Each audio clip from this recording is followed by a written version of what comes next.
15º domingo del tiempo ordinario, ciclo C, 10 de julio del 2022.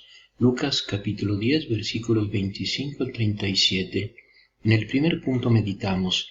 Un doctor de la ley se levantó y le preguntó para ponerlo a prueba: Maestro, ¿qué tengo que hacer para heredar la vida eterna?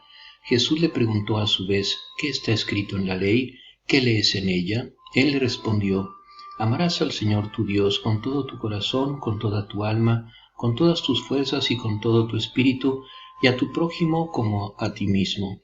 Has respondido exactamente, le dijo Jesús, obra así y alcanzarás la vida. Muchas veces nos hemos preguntado si la historia del buen samaritano es una parábola o una historia real, es decir, si Jesús se inspira en un hecho que realmente ocurrió en el camino que lleva de Jerusalén a Jericó, o si en cambio él mismo inventa la escena como suele hacer cuando relata parábolas. La respuesta que la tradición cristiana ha dado a esta pregunta, extrayéndola del Nuevo Testamento en su conjunto, es que bajo la parábola del buen samaritano hay en efecto una historia verdadera, pero no una historia pequeña como la de un robo ocurrido en el camino de Jerusalén a Jericó, conocido por tales desventuras, sino una historia grande, tan grande como el mundo, la historia de la humanidad. Una de las primeras interpretaciones de esta parábola en los padres de la Iglesia suena así: el hombre que descendió es Adán, Jerusalén es el paraíso, Jericó el mundo, los ladrones son los poderes enemigos, el sacerdote es la ley, el levita los profetas, el samaritano es Cristo, las heridas son la desobediencia, el caballo es el cuerpo de Cristo, la posada que acoge a todos los que quieren entrar es la Iglesia. Las dos monedas son el Padre y el Hijo. El hostelero es el pastor de la Iglesia a quien él trató. El hecho de que el samaritano promete volver indica la segunda venida del Salvador. Centrándose más en la figura central del samaritano, otro autor antiguo dice: ¿quién podría ser este prójimo sino el mismo Salvador?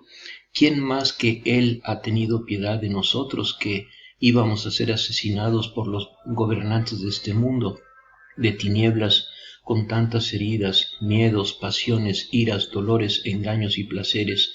De todas estas heridas, el único médico es Jesús, es quien derrama el vino, que es la sangre de la vid de David, sobre nuestras almas heridas. Es Él quien da copiosamente el aceite, que es la misericordia del Padre. No se trata de una lectura forzada y arbitraria de la parábola evangélica, ni siquiera es una lectura alegórica, es el trasfondo de la historia de la salvación, sin el cual es imposible comprender la parábola en todo su sentido, o bien se acaba reduciéndola a poco más que un ejemplo práctico. La liturgia acogió esa lectura tradicional de los padres, porque, si prestamos atención, hoy ha insertado la parábola del buen samaritano en un conjunto de lecturas que hablan todas de Jesús y de su misión salvadora. La frase en la que se apoya la liturgia en su lectura cristológica de la parábola es esta: se acercó a él. El gesto más importante que hace el samaritano es el primero, el de no alejarse como el levita y el sacerdote, sino acercarse, es decir, prójimo. Pero, ¿quién es el que por excelencia se ha acercado al hombre? Dios en Jesucristo. Señor Jesús, danos la gracia de amar a Dios nuestro Señor con todos nosotros mismos y también al prójimo como a nosotros mismos, como el buen samaritano, como tú, para tener una vida gozosa y luego alcanzar la vida eterna. En el segundo punto meditamos: pero el doctor de la ley, para justificar su intervención, le hizo esta pregunta: ¿y quién es mi prójimo?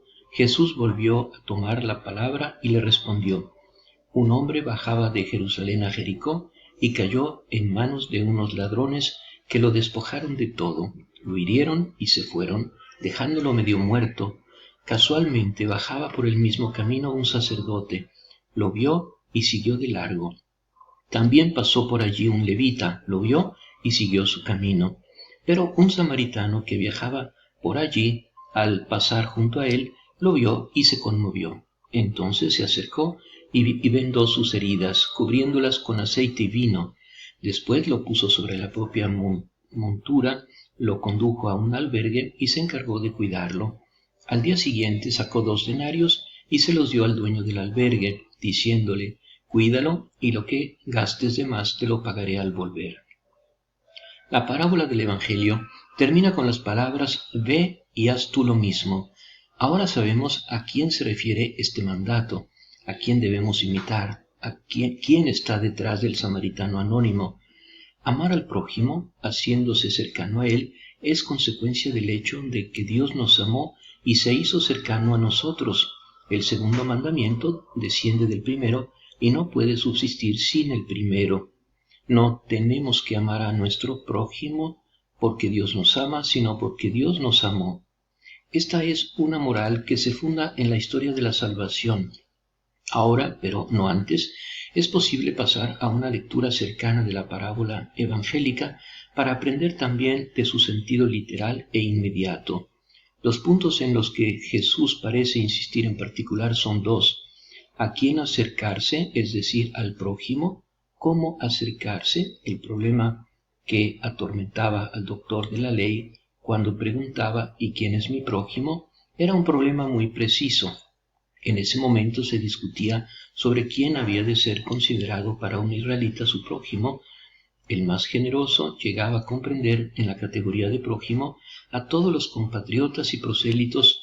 Otros estrecharon aún más el campo al excluir de la categoría de prójimo a aquellos que eran enemigos personales, que como los fariseos no pertenecían a su propio partido, que como los esenios eran los llamados hijos de las tinieblas. El sentido de la pregunta es pues ¿hasta dónde llega la obligación de amar al prójimo? ¿Quién debe ser incluido en este mandamiento? En su respuesta, Jesús amplía, como es su costumbre, el estrecho horizonte de los interrogadores, muestra aspectos y dimensiones insospechados del problema. En definitiva, realiza el paso de la ley al Evangelio. La respuesta es: no hay límite. La categoría de prójimo es universal, no particular, porque indica al hombre, no al familiar, al compatriota, al amigo, al discípulo, es decir, al hombre por sí mismo, no por algo añadido a su realidad. La yuxtaposición de los personajes, un judío y un samaritano, responde a esta inquietud, quiere decir, incluso el enemigo. Los judíos, observa Juan, no mantuvieron buenas relaciones con los samaritanos. Comentando el precepto, amarás a tu prójimo, Jesús explica el porqué de todo esto. Dice: si aman a los que les aman, ¿qué mérito tienen? Incluso los paganos hacen esto. Para hacer esto basta obedecer a la naturaleza. ¿Quién ha conocido el amor del Padre Celestial y quiere ser su hijo? Debe ir más allá y amar como Él también a los injustos. Se nos remite, como se ve, a lo que se decía en la acción de Dios en Cristo. Dios hizo así. Dios nos amó cuando éramos enemigos y pecadores. Una vez más, ve y haz lo mismo. Al final, el problema del doctor de la ley aparece invertido. De un problema abstracto y académico se convierte en un problema concreto y operativo. No, ¿quién es mi prójimo? Sino, ¿a quién puedo hacerme prójimo? De nada sirve establecer quién es nuestro prójimo si no nos convertimos en prójimo. Espíritu Santo, fuente de la santidad, ayúdanos a vencer la indiferencia del mundo que influye en nuestro estilo de vida y danos un corazón generoso para ser concretos en actuar la caridad. En el tercer punto meditamos: ¿cuál de los 3 te parece que se portó como prójimo del hombre asaltado por los ladrones? El que tuvo compasión de él, le respondió el doctor. Y Jesús le dijo: ve y procede tú de la misma manera. Y aquí está el segundo punto de la parábola: ¿cómo llegar a ser prójimo? Al menos una respuesta clara surge de las acciones del samaritano. Debemos acercarnos a los hechos, no a las palabras. Me viene a la mente la exhortación de Juan: hijitos, no amemos de palabra, ni con la lengua, sino con hechos y en verdad. Si el samaritano se hubiera contentado con acercarse y decirle a aquel desgraciado que yacía en su sangre: «Pobre hombre, cuánto lo siento, cómo pasó, ánimo», o palabras parecidas, ¿no habría sido todo esto una ironía y un insulto? Santiago dice: si un hermano o una hermana está sin ropa y sin el sustento diario, y alguno de ustedes les dice: «Vayan en paz, abríguense y sáciense», pero no les dan lo necesario para el cuerpo, de nada les sirve. Para amar como pide Jesús, uno debe estar dispuesto a gastar su propio dinero, y de hecho a gastarse a sí mismo. Lo mismo hicieron tantos santos que fueron en la historia de la Iglesia la encarnación viva de la parábola del buen samaritano. Hombres y mujeres que fundaron comunidades para redimir a los esclavos, para educar a los huérfanos, para curar a los leprosos, para asistir a los moribundos. La palabra de Jesús, a pesar de todas las debilidades humanas e incoherencias de los discípulos, no cayó realmente en el vacío o en el camino, donde el 100% y donde menos siempre ha dado tanto fruto. Lo produjo porque estos hombres y mujeres heroicos tenían ante sí no solo la parábola del buen samaritano, sino también la historia del buen samaritano. Tenían a Jesús, su amor, sus ejemplos, sus promesas, sus sacramentos y sobre todo su espíritu. La reflexión sobre el Evangelio ha ido hasta ahora desde la realidad Cristo hasta la parábola. Ahora debe pasar desde la parábola hasta la realidad, a nuestra realidad. El ve y tú también haz lo mismo se presenta ante nosotros ahora más concreto que al principio. Sabemos a quién acercarnos y cómo hacernos prójimo. La parábola espera encarnarse en nuestra vida cotidiana, como se encarna y se encarna en tantos hermanos nuestros que verdaderamente arden en celo por los hermanos más pobres. Leyendo la parábola, tal vez nos irritemos con ese levita y con ese sacerdote que pasan sin detenerse, tal vez para no tener problemas, o más probablemente para no ensuciarse las manos, los muertos contaminados según la mentalidad de aquel tiempo. Creo que tendremos que cambiar el blanco de nuestra ira. ¿Cuántas veces hemos sido ese levita y ese sacerdote?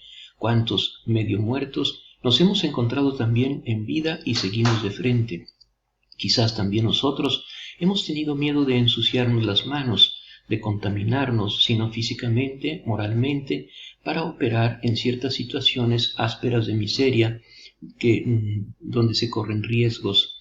Pero con Jesús, sobre todo, si somos apoyados por una comunidad, pueden ser superados. Incluso Jesús se ensució cuando, como dijo un autor antiguo, bajó a las cloacas de este mundo. Se ensució con todos los pecados del mundo, pero los quitó con el poder de su amor y sacrificio. En conclusión, necesitamos mirar a nuestro alrededor de inmediato, ahora o en los próximos días, para ver quién es la persona que nos rodea o la situación a la que podemos acercarnos.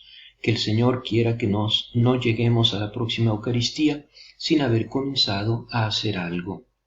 María, Madre diligente en la compasión, danos el valor para superar nuestra comodidad, el miedo y la indiferencia, para servir a tu Hijo Jesús en nuestros hermanos que están en necesidad y que sufren. Amén.